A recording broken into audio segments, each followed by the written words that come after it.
Pascal Boniface attaqué par des Algériens pour avoir encensé le Maroc. Pascal Boniface, fondateur et directeur de l'Institut des Relations Internationales et Stratégiques, est attaqué pour avoir vanté la gestion de la crise sanitaire par le Maroc. Il soupçonne des mercenaires d'être à la base des attaques contre sa personne. Pascal Boniface a, dans un tweet, dénoncé les attaques dont il est objet. Sa vidéo sur le Covid-19 au Maghreb, dans laquelle il a apprécié les mesures prises par le Maroc, lui ont valu des attaques de l'Algérie qu'il accuse d'être à la solde du royaume. Il pense que ces attaques sont l'œuvre de mercenaires. Dans la vidéo, le géopoliticien français a démontré que dans le Maghreb, le Maroc se positionne comme le pays qui a adopté la meilleure riposte au Covid-19.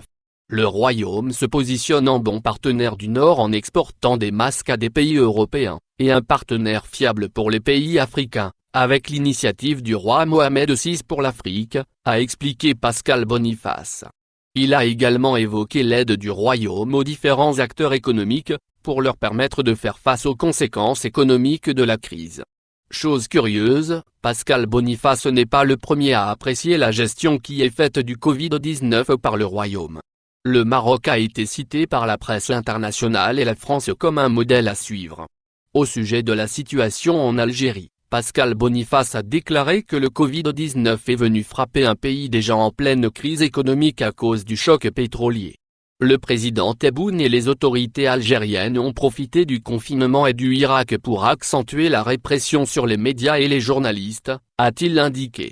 Une tendance confirmée par une note d'analyse de la Fondation Jean Jaurès qui a souligné que le régime algérien va profiter de la crise, pour réprimer et censurer la presse.